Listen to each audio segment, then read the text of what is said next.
में क्यों नहीं सोचते हैं? क्योंकि जब मुद्रा लोन मिल सकता है बिना कोलेटरल का, बिना गारंटी का, या फिर अगर जैसे सरकारी बहुत सारी योजनाओं में जो पैसा मिलता है, लोन मिलता है, उसमें एक सीजीटी एमएससी करके गवर्नमेंट भी गारंटी देती है। गवर्नमेंट एक तरह से एक पॉलिसी, एक इंश्योरेंस देती है बैंक को कि अगर इस बंदे ने नहीं चुकाया लोन तो हम आपका लोन भरेंगे, और उसके लिए वो सीजीटी एमएससी स्कीम के तहत लोन लेने वाला आदमी गवर्नमेंट से एक स्कीम खरीदता है, समझ लीजिए, तो उनको देते हैं। पर मेरा जो अभी तक मैं देखा हूँ उसमें मेरा समझ यही कहता है कि आदिवासी करे तो करे क्या। आदिवासी इतना मजबूर है। देखिए, नॉन आदिवासी के पास क्या है कि उनको हायर एजुकेशन में बच्चों को भेजना है, पैसे की जरूरत है, लोन है। उनको बिजनेस डालना है, पैसे की जरूरत है, लोन है। परिवार में शादी ब्याह है, उनको पैसे की जरूरत है, उनके पास पर्सनल लोन है। उनको किसी तरह का मेडिकल इमरजेंसी हो गया तो किसी प्रकार का आर्थिक जरूरत है तो उनके पास लोन का व्यवस्था है। उनके पास हर एक परिस्थिति के लिए, जीवन के हर एक बड़े उतार चढ़ाव के लिए लोन की व्यवस्था है।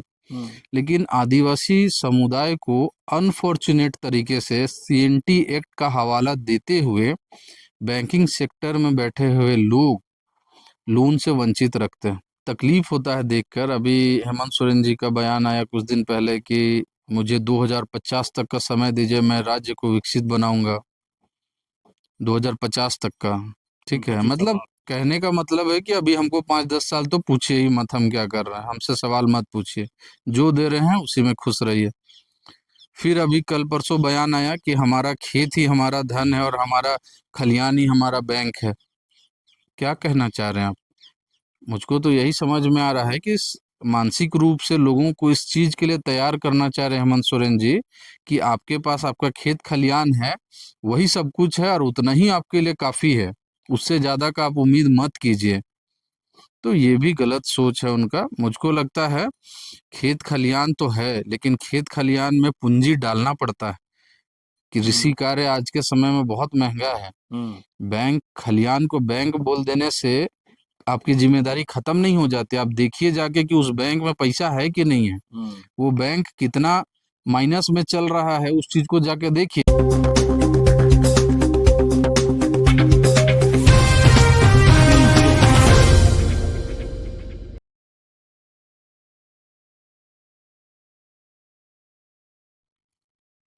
नमस्कार, जोहार। आप देख रहे हैं झारखंड स्वतंत्र खबर। आज एक अहम मुद्दा फिर लेकर के हम अमरनाथ दा के साथ जुड़े रहे हैं, जो आदिवासी नेता हैं, एक अच्छे माने वक्ता भी कहें कि आदिवासी मुद्दों पर अपनी बात को रखते रहते हैं। लेकिन आज फिर एक बार झारखंड का जो कहें कि 25 साल पूरा हुआ, उस पर भी बात करेंगे। सीएनटी एक्ट का 117वां साल लोग मनाए, टीआरआई में मंत्री और तमाम सामाजिक कार्यकर्ता लोग वहाँ जुटे। लेकिन तमाम ये सब बातों के बाद भी आदिवासी की जो जमीन है वो बिकने से नहीं रुक रहा है। तो हम जानेंगे कि जैसे लोग कहते हैं कि जमीन बचेगा तो पहचान बचेगा, लेकिन जिस तरह से लगातार आदिवासियों की जमीन दूसरे लोग हस्तांतरण हो रहा है या बेच रहे हैं, या जो कह सादा पट्टा पर लोग ले रहे हैं, तो उसका क्या कारण है कि लोग आदिवासी लोग जो है ना जमीन दूसरे को दे रहे हैं। तो तमाम बात करते हैं अमरनाथ दास से। और दादा जोहार। जोहार जोहार। सबसे पहले कि झारखंड मतलब 25 साल हो गया। हेमंत सोरेन जो है झारखंड का मुख्यमंत्री है, आदिवासी बेटा है। सीएनटी एक्ट जो आदिवासियों के लिए कानून है, जमीन के लिए खास करके जो कानून कहा जाए, वो भी 117वां साल मनाया गया। लेकिन आदिवासियों का जमीन बच नहीं पा रहा है। तो क्या मजबूरी है कि आदिवासी अपने जमीन को दूसरे को दे रहे हैं? बहुत सारे कारण हैं। सबसे पहले तो आपके माध्यम से पूरे आदिवासी समाज को या पूरे राज्य के और हमारे देश के नागरिकों को जोहार रहेगा। आपको भी जोहार रहेगा। और जैसा कि बताया, 117 साल हो गया हमारे सीएनटी एक्ट को बने हुए, और उसकी हम अभी जयंती भी मनाई गई। और 25 साल हो गया हमारे राज्य को बने हुए, उसकी भी अभी रजत जयंती मनाई गई। तो बहुत रंगारंग कार्यक्रम भी हुआ उसमें। तो बावजूद इसके हम लोग देख रहे हैं कि जो जमीन है हमारी वो लुटता ही जा रहा है। यहाँ पे लोगों का आके बसना चलता ही जा रहा है, बावजूद सीएनटी एसपीटी होने के भी। तो एक तरह से कह लीजिए जो डेमोग्राफी चेंज हो रहा है, जिसका खतरा महसूस होने की वजह से सीएनटी एक्ट बनाया गया था उस समय में, कि डेमोग्राफी चेंज ना हो यहाँ पे लोगों के आने की वजह से, आदिवासियों का अपना स्थान उनसे छीन ना जाए। पर वो सब कुछ होने के बावजूद वो होता ही चला जा रहा है, रुक नहीं रहा है। तो इसमें बहुत सारे कारण हैं। मुझको याद है 2 साल पहले जब हम लोग 2-3 साल पहले की बात है, हेमंत सोरेन जी के पास गए थे, माननीय मुख्यमंत्री जी से हम 3-4 लोग युवा नेतृत्व से गए थे। उनसे बहुत लंबी बातचीत हुई समाज को लेके, ज़मीन को लेके, आदिवासी मुद्दों को लेके। तो उनसे इस बारे में भी चर्चा हुई थी कि दादा ज़मीन हमारा कैसे बचेगा? तो उन्होंने कहा था, एक बात मुझको याद है, कहा था कि कमियाँ तो हैं बहुत सारी, हमारे समाज में भी एक कमी है कि हमारे लोग ही ज़मीन दे रहे हैं दूसरे लोगों को और बसा रहे हैं। जिनकी ज़मीन है, जो रैयत है, वो खुद ही अपने आस-पास में अपनी ज़मीन में गैर आदिवासियों को या बाहरी लोगों को बसा रहा है। तो सबसे पहले तो वो रोकना होगा, क्योंकि सबसे पहले अगर आप स्थान नहीं दीजिएगा, आप कोना नहीं दीजिएगा, तो फिर वो दोना का सवाल ही नहीं आता है। आदिवासियों में कहावत भी है कि दोना दीजिए लेकिन खोना नहीं दीजिए। हाँ, तो उन्होंने कहा कि पहला कारण तो रैयत खुद है। हम लोग आदिवासी लोग खुद हैं जो ज़मीन उनको देते हैं। पर मेरा जो अभी तक मैं देखा हूँ, उसमें मेरा समझ यही कहता है कि आदिवासी करे तो करे क्या? आदिवासी इतना मजबूर है। देखिए, नॉन आदिवासी के पास क्या है कि उनको हायर एजुकेशन में बच्चों को भेजना है, पैसे की ज़रूरत है, लोन है। उनको बिज़नेस डालना है, पैसे की ज़रूरत है, लोन है। परिवार में शादी-ब्याह है, उनको पैसे की ज़रूरत है, उनके पास पर्सनल लोन है। उनको किसी तरह का मेडिकल इमरजेंसी हो गया, तो किसी प्रकार का आर्थिक ज़रूरत है, तो उनके पास लोन का व्यवस्था है। उनके पास हर एक परिस्थिति के लिए, जीवन के हर एक बड़े उतार-चढ़ाव के लिए लोन की व्यवस्था है। लेकिन आदिवासी समुदाय को अनफॉर्च्यूनेट तरीके से सीएनटी एक्ट का हवाला देते हुए बैंकिंग सेक्टर में बैठे हुए लोग लोन से वंचित रखते हैं। आदिवासी को ना हायर एजुकेशन के लिए लोन मिल पाता है आसानी से, ना उसको बिजनेस के लिए तो खैर भूल ही जाइए, बहुत इक्का-दुक्का शायद ही किसी को मिलता है। शादी ब्याह और पर्सनल खर्च के लिए तो खैर नामुमकिन ही है वो आदिवासी को लोन मिल जाए। तो किसी भी प्रकार का कोई बहुत बड़ा ज़रूरत होता है, मेडिकल इमरजेंसी है या किसी तरह का ज़रूरत है, तो आदिवासी को तो कहीं से पैसा मिलता नहीं है।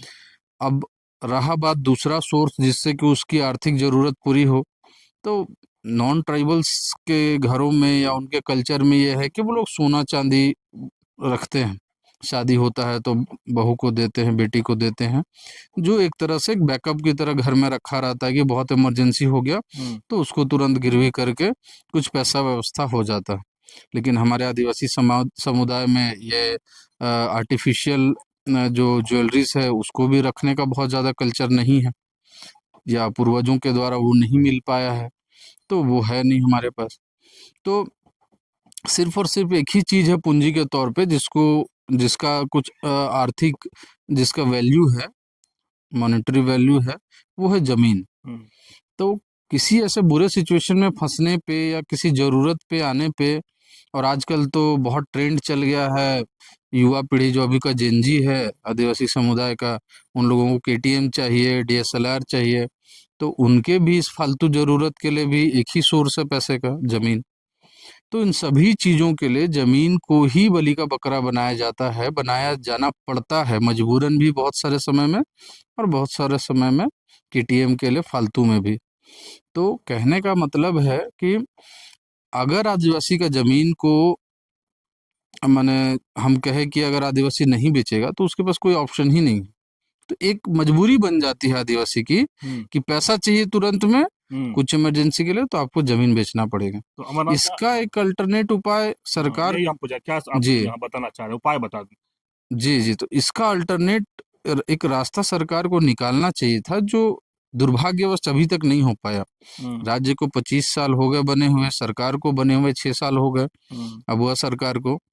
लेकिन अभी तक आदिवासियों के लिए लोन की व्यवस्था, आर्थिक मदद की जो रास्ता है, वो सहज अभी तक नहीं बना पाई है सरकार। बहुत मुश्किल से विरले किसी-किसी को मिलता है लोन। तो अगर आदिवासी लोगों को भी अपने ज़रूरत के हिसाब से आसानी से लोन मिलने लगे, तो ये जो ज़मीन बेचने का जो ट्रेंड चल रहा है या ज़मीन बेचने का मजबूरी है, ये बहुत हद तक कम होगा। और हमको लगता है इसकी वजह से डेमोग्राफी जो बदल रहा है उसमें भी रुकाव माने वो भी रुकेगा। अमरनाथ, क्या जो आप लोग के पास जमीन है उस पर भी आप लोग लोन ले सकते हैं? जनरल आदमी के पास अगर जमीन है हम्म तो लोन ले लेते हैं क्या? आप हम्म लोग लोन ले सकते हैं बैंक से, या क्या उसमें परेशानी आता है? बिल्कुल नहीं। लोन देखिए, परेशानी कुछ भी नहीं है, हम्म लेकिन इस पे पॉलिसी मेकर्स को आरबीआई के साथ बैठ के कुछ करने की ज़रूरत है। इस पे कुछ सलाह मशवरा डिस्कशन करने की ज़रूरत है और एक बीच का रास्ता निकालने की ज़रूरत है। अभी क्या होता है कि बैंक वाले सीएनटी एक्ट का हवाला दे देते हैं हम्म कि सीएनटी एक्ट में हम लोग ये प्रावधान है कि बैंक भी आपके ज़मीन को मॉर्गेज नहीं कर सकता है, इसलिए हमारे पास कोई सिक्योरिटी का सेफ्टी का कोई दूसरा तरीका नहीं है, तो हम आपके ज़मीन को मॉर्गेज नहीं कर पा रहे, तो हम आपको लोन नहीं दे सकते हैं। तो सीधे वो रिजेक्ट कर देते हैं। आदिवासी नाम देखा, हम्म रिजेक्ट, लोन रिजेक्ट। पर ऐसा नहीं होना चाहिए। इसके इसके लिए सरकार को आरबीआई के साथ बैठना चाहिए, केंद्र सरकार के साथ बैठना चाहिए और उसको डिस्कस करना चाहिए कि कैसे इसको सहज किया जाए। क्यों क्यों बोल रहा हूँ? क्योंकि आप देखेंगे बहुत सारी स्कीम है, गवर्नमेंट की स्कीम है, जैसे मुद्रा लोन हम्म जो केंद्र सरकार लेकर आई है। मुद्रा लोन में 10 लाख रुपए, सॉरी 10 लाख नहीं, 1 करोड़ तक का लोन जो है वो कोलेटरल फ्री लोन होता है, जहां तक मुझको जानकारी है। या तो 10 लाख है या 1 करोड़ है, जो भी है। हम्म पर वहां पे आरबीआई का जो रूल्स एंड रेगुलेशंस है उसको मॉडिफाई किया गया है उस पर्टिकुलर प्रोजेक्ट के लिए या उस स्कीम के लिए। हम्म वहां पे मॉर्गेज करने के लिए कोई मैंने सिक्योरिटी का जरूरत नहीं, कोई मॉर्गेज का जरूरत नहीं है। तो उसी प्रकार राज्य सरकार भी बात कर सकती है आरबीआई से, या फिर जो अपना निजी बैंक है राज्य का, हम्म जो आरजीबी बैंक है, अ, ग्रामीण। झारखंड ग्रामीण बैंक, जो हाँ। उसको राज्य सरकार डायरेक्ट कर सकती है, उसके थ्रू लोन दे सकती है। तो कुछ ना कुछ उपाय किया जा सकता है बहुत आसानी से। हम्म नहीं असंभव है, ऐसा कुछ भी नहीं है। नहीं होगा ऐसा कुछ नहीं है, बहुत आसानी से इसका समाधान निकाला जा सकता है। मुझे समझ में नहीं आता है कि हमारे जो पॉलिसी मेकर्स, हमारे विधायक हैं, सांसद हैं, वो इस बारे में क्यों नहीं सोचते हैं। क्योंकि जब मुद्रा लोन मिल सकता है बिना कोलेटरल का, बिना गारंटी का, या फिर अगर जैसे सरकारी बहुत सारी योजनाओं में जो पैसा मिलता है, लोन मिलता है, उसमें एक सीजीटी एमएससी करके गवर्नमेंट भी गारंटी देती है। गवर्नमेंट एक तरह से एक पॉलिसी, एक इंश्योरेंस देती है बैंक को कि हम्म अगर इस बंदे ने नहीं चुकाया लोन तो हम आपका लोन भरेंगे, और उसके लिए वो सीजीटी एमएससी स्कीम के तहत लोन लेने वाला आदमी गवर्नमेंट से स्कीम खरीदता है, समझ लीजिए। तो ये भी व्यवस्था है जहाँ पे कोलेटरल की जरूरत नहीं है, सरकार खुद गारंटर बनती है। तो ऐसे कई तरह के माने व्यवस्था हैं हम्म जिसकी मदद से कोलेटरल आप नहीं भी दे रहे हैं तो भी लोन ले सकते हैं। लेकिन जहां आदिवासियों की बात आती है तो बैंक में सीधे मना कर दिया जाता है। और इस चीज में प्रशासन, हमारी सरकार बैंक के ऊपर ना दबाव बनाती है, ना आरबीआई से बात करती है, तो बैंक वालों के लिए और आसान हो जाता है रिजेक्ट करना। तो कहीं ना कहीं अगर इस पे बात हो, इस पे चर्चा हो, इस पे दबाव बनाया जाए, तो बहुत आसानी से इसको एक सुलभ रास्ता निकाला जा सकता है और इससे पूरे के पूरे आदिवासी समुदाय को बहुत फायदा मिलेगा। आप विधायक और सांसद की बात किए, हम्म लेकिन इस बात पर कभी उन लोग चर्चा नहीं करते हैं कि आदिवासी के उत्थान, अगर इस तरह से जैसे लोन की बात किए कि मुद्रा लोन जिस तरह से मिलता है लोगों से बात, तो इस सब पर कभी चर्चा होते तो नहीं देखे। तो आप क्या उनको क्या सुझाव देंगे कि? बहुत तकलीफ होता है देखकर। अभी हेमंत सोरेन जी का बयान आया कुछ दिन पहले कि मुझे 2050 तक का समय दीजिए, मैं राज्य को विकसित बनाऊंगा। 2050 तक का, ठीक है। सोचिए मतलब सवाल। कहने का मतलब है कि अभी हमको 5-10 साल तो पूछिए ही मत हम क्या कर रहे हैं, हमसे सवाल मत पूछिए, जो दे रहे हैं उसी में खुश रहिए। फिर अभी कल परसों बयान आया कि हमारा खेत ही हमारा धन है और हमारा खलियान ही हमारा बैंक है। क्या कहना चाह रहे हैं आप? मुझको तो यही समझ में आ रहा है कि मानसिक रूप से लोगों को इस चीज के लिए तैयार करना चाह रहे हैं हेमंत सोरेन जी कि आपके पास आपका खेत खलियान है, वही सब कुछ है और उतना ही आपके लिए काफी है। उससे ज़्यादा का आप उम्मीद मत कीजिए। तो ये भी गलत सोच है उनका। मुझको लगता है खेत खलियान तो है, लेकिन खेत खलियान में पूंजी डालना पड़ता है।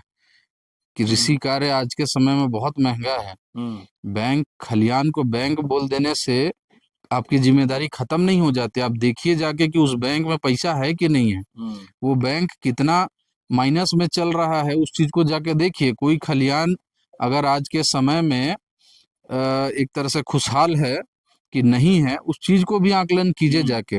डीएपी का क्या रेट है, खाद यूरिया का क्या रेट है, धान का भी क्या रेट होगा बिल्कुल जो बिल्कुल किसान लोग से लोग खरीद रहे हैं। बिल्कुल बिल्कुल। तो जो एमएसपी है उस पे काम कीजिए। बहुत सारी चीजें हैं जिस पे काम करना चाहिए। और अभी शिल्पी नेहा तिर्की मैडम काम बहुत अच्छा कर भी रही हैं, ऐसा नहीं कि नहीं कर रही है। पर मेरा कहना है कि सरकार को सिर्फ ये कहना कि आप माने अपना खेत को और खलियान को आप सब कुछ समझ के आप उतना ही में जिंदगी बिता दीजिए, ये उतना उचित नहीं है। सरकार को चाहिए कि उससे आगे बढ़ के आगे खेत खलियान से निकाल के फैक्ट्री लगाना भी सिखाए लोगों को, और फैक्ट्री भी लगाए। अरे भाई, झारखंड में 40% माइंस है, मिनरल है देश का, और हम ही लोग यहाँ पे माइनिंग करना नहीं जानते हैं। आप ताजुब कीजिए, हम लोग माइनिंग करना नहीं जानते हैं, खनिज खोदना नहीं जानते, खनिज को पहचानना नहीं जानते। तो कहीं ना कहीं लोगों में तो कमी है ही है, सरकार में भी कमी है। आपको माइनिंग की ट्रेनिंग यहाँ के लोगों को देना चाहिए, फ्री ऑफ कॉस्ट देना चाहिए। बहुत सारा फंड है यहाँ पे, डीएमएफटी का हजारों करोड़ का फंड है, टीएसपी का हजारों करोड़ का फंड है। सारा पैसा इसी लैप्स कर जाता है, या तो फिर बंदरबाट हो जाता है, या दूसरी जगह ट्रांसफर हो हाँ। जाता है। ये क्या मतलब, कहने का मतलब बस मेरा इतना ही है कि सरकार अगर ईमानदारी से चाहे यहाँ पे लोगों को विकसित करना या यहाँ के लोगों को सक्षम बनाना, तो बहुत आसान है। और नहीं चाहे तो 2050, 2075 या 3000 साल का भी मैंने बात किया जाएगा फिर। आप सुन रहे थे युवा नेता अमरनाथ लखा जी की बात। आज जिस तरह से झारखंड का 25 साल, आरसीएनटी एक्ट का 117वां साल पर हम लोग बात कर रहे थे कि आदिवासियों के लिए कई कानून है, लेकिन आदिवासियों का जमीन नहीं बच रहा है, या आदिवासी क्या परिस्थिति में जमीन को दूसरे को बेचते हैं, उसी पर हम लोग बात कर रहे थे। लेकिन बहुत अच्छे तरीके से बताए और सरकार को भी कुछ सुझाव दिए, और सरकार के जो कमियां हैं उसको भी गिनाए। कि जिस तरह से कहे कि आदिवासी की जो परिस्थिति आता है, चाहे स्वास्थ्य के लेकर के या पढ़ाई के लेकर के, बच्चों का बैंक लोन नहीं देता है, तो उस पर कहीं न कहीं सरकार को बात करना चाहिए बैंकों से। और जिस तरह से कहें कि जनरल में और कुछ करना हाँ, जनरल लोगों का जिस तरह से लोन मिलता है, चाहे उनका मेडिकल में हो या बच्चे के पढ़ाई में हो या बच्चे के शादी में हो, तमाम तरह से उनको पर्सनल लोन या इस तरह से कई लोन मिल जाता है। लेकिन आदिवासी नाम देखते ही बैंक लोन को रिजेक्ट कर देता है। इनका स्पष्ट कहना है, लगातार ये कह रहे हैं कि सरकार को उस पर बैंकों से बात करके या तमाम जो उनका ये है उससे बात करके आदिवासियों को आर्थिक मजबूत करने के लिए सोचना चाहिए। ये भी कह रहे हैं कि खनिज संपदा झारखंड में है, लेकिन यहाँ के आदिवासी समाज खनिज खनन करने नहीं जानते हैं, खनिज कहाँ पर है वो नहीं देखना जानते हैं। तो ये सब तमाम बोले कि झारखंड सरकार को ये सब फ्री ऑफ कॉस्ट आदिवासियों को कराना चाहिए, जिससे आदिवासियों का आर्थिक उत्थान हो सके। और जिस तरह से जमीन बेचने की बात कर रहे हैं, जब तक आर्थिक उत्थान नहीं होगा, आर्थिक मजबूत नहीं होंगे, तो उनका पास एक ही चीज है, जो जमीन है, वो जब संकट आएगा तो जमीन को ही वो अपना गिरवी रखते हैं, बेचते हैं। इसी तरह खबर को देखने के लिए आप झारखंड स्वतंत्र खबर से जुड़े रहिए। जोहार, नमस्कार।